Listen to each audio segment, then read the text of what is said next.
नमस्कार। तो जैसा कि मैंने आपको पिछले वीडियो में बताया था कि एक गोली ने वर्ल्ड वार वन स्टार्ट कराया था और एक दूसरी गोली ने वर्ल्ड वार टू स्टार्ट कराया था। तो आज हम लोग बात करने वाले हैं वर्ल्ड वार टू के बारे में। जानेंगे आज वर्ल्ड वार टू के बारे में। काफ़ी इंटरेस्टिंग ये वीडियो होने वाला है, मगर इस वीडियो को देखने से पहले अगर आपने इस चैनल को लाइक नहीं किया है, सब्सक्राइब नहीं किया है, तो इसे ज़रूर लाइक और सब्सक्राइब दे करके अपना प्यार दिखाएं।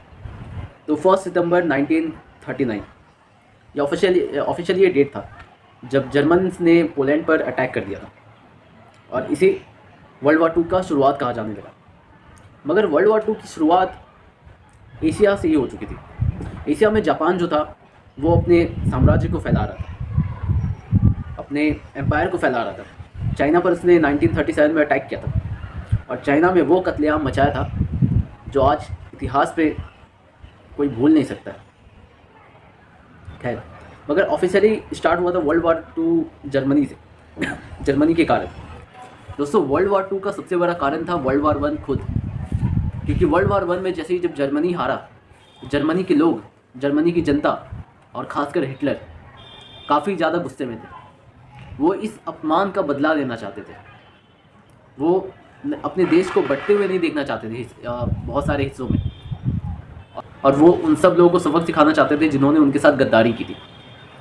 यही सोच, यही सपना हिटलर ने लोगों के मन में जगाया कि देखो, आपका खोया हुआ सम्मान मैं आपको वापस दिला कर रहूँगा। और लोगों ने उस पर भरोसा करके उसे काफ़ी ऊपर पोजीशन तक बैठाया।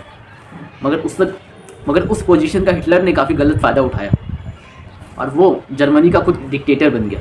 वर्ल्ड वार टू की शुरुआत दोस्तों यहीं से होती है। हिटलर कैसे एक सन की इंसान अपने सनक को मिटाने के लिए अपने पूरे के पूरे देश को ही मिटा देता है। मैं ये नहीं कह रहा कि हिटलर पूरा का पूरा गलत था, गलती तो सबकी थी, बस एक हिटलर ही नहीं था जिसकी गलती थी, गलती बाकी लोगों की भी थी। मगर वो एक बात कहते हैं ना कि अगर आप सक्सेसफुल हो, अगर आप जीत गए हो, तो बाकी गलतियों को भी नज़रअंदाज कर दिया जाता है, जैसा कि स्टालिन के साथ हुआ था। वर्ल्ड वार टू में स्टालिन जीत गया था, तो उससे ज़्यादा बदनाम हिटलर को लोग करते हैं, जबकि स्टालिन ने हिटलर से काफ़ी ज़्यादा लोगों को मरवाया था। 1 सितंबर 1939 जब जर्मन्स ने पोलैंड पर अटैक किया और ये शुरुआत थी वर्ल्ड वार वन की। मगर इससे पहले जापान 1937 में ही अपने इन्वेजन को काफ़ी ज़्यादा फैला रहा था साउथ एशिया में। वो चाइना पर इन्वेजन कर रहा था, साउथ कोरिया पर इन्वेजन कर रहा था, और जापान ने वो कत्लेआम मचाया था जिसे आज इतिहास में लोग भूल नहीं सकते। ऐसे ऐसे तरह के टॉर्चर करते थे जापानी, पूरे के पूरे मतलब कि पागल इंसान थे जापानी। इनकी पागलपन की हद जो थी वो रुकती ही नहीं थी। लोगों को मारना तो चलो एक आसान तरीके से गोली मार करके मौत दे दी जाती है, मगर ये लोगों को इतना ज़्यादा तरपाया करते थे कि आप सोच नहीं सकते हो। यूनिट 731 एक्सपेरिमेंट और भी कितने सारे ना जाने रेप्स ऑफ नैंकिंग, और इन्होंने पूरा का पूरा एक खोल रखा था वो कोठा जिसे कह सकते हो आप। इसमें सारे के सारे अलग अलग जगह से महिलाओं को पकड़ के लोग ला के रखते थे। दिन भर लड़ाई में जाते थे, रात को जब लड़ाई से वापस आते थे तो अपनी हवस मिटाने के लिए उस कोठे में चले जाते थे। मतलब कि एक नंबर के शैतान भी जिनको देख करके शर्मा जाए वैसे थे जापान। मगर आज जापान के लोग इतने ज़्यादा ओबीडियंट हैं, इतने ज़्यादा सिंसियर है कि देख करके किसी को यकीन नहीं होगा कि ये वही जापान है जो आज से सालों पहले ऐसे लोगों को मारा करता था टॉर्चर करके। खैर, हम लोग वापस आते हैं अपने वर्ल्ड वार टू के टॉपिक में।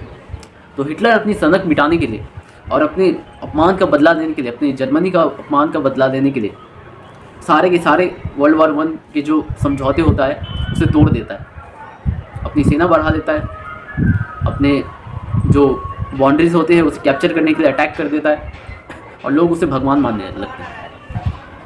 मगर उसकी सनक यहाँ तक ख़त्म नहीं होती है। उसे तो पूरे के पूरे यूरोप पर कब्जा करना था, और उसने लगभग ऐसा कर भी लिया था। फ्रांस को हरा दिया, पोलैंड को हरा दिया, बेल्जियम को भी इन्वेड कर दिया, द ग्रेट ब्रिटेन उसे भी लगभग उसने हरा ही दिया था। लंदन पर जब बम गिर रहे थे तब उनकी हालत जो थी बद से बदतर हो गई थी। उन्होंने ये सोचना ही छोड़ दिया था कि शायद वो इस लड़ाई में जीत सकते हैं। मगर हिटलर की एक गलती की वजह से सारा का सारा खेल उल्टा पड़ गया।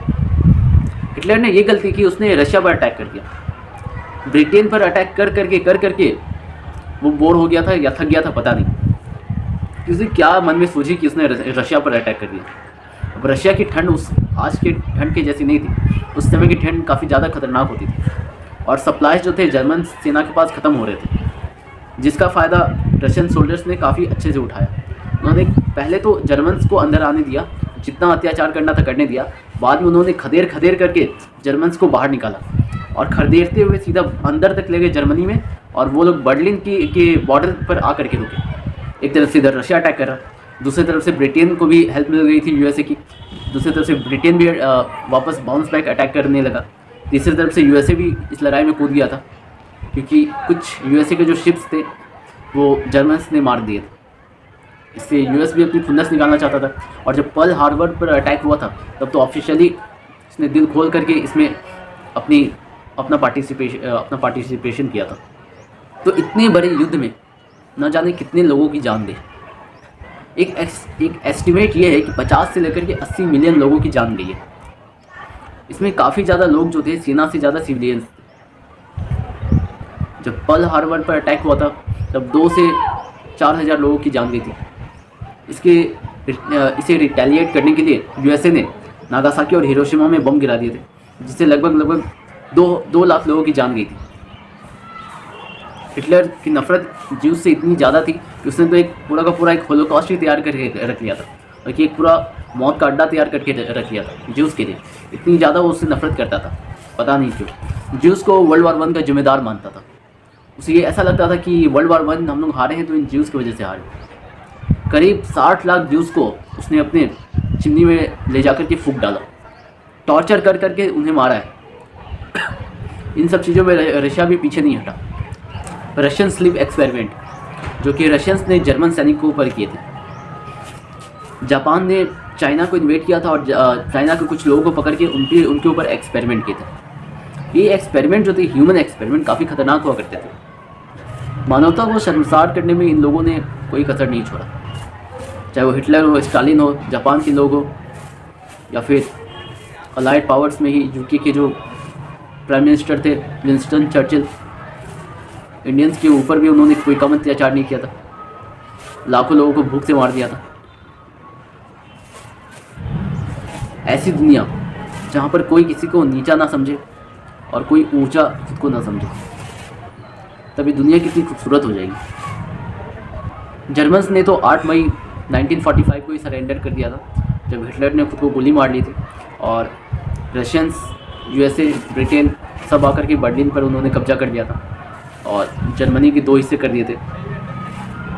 एक हिस्सा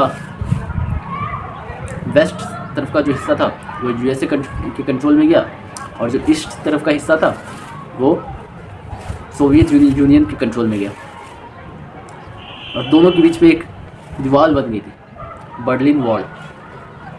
एक तरफ था कैपिटलिज्म, एक तरफ था कम्युनिज्म, और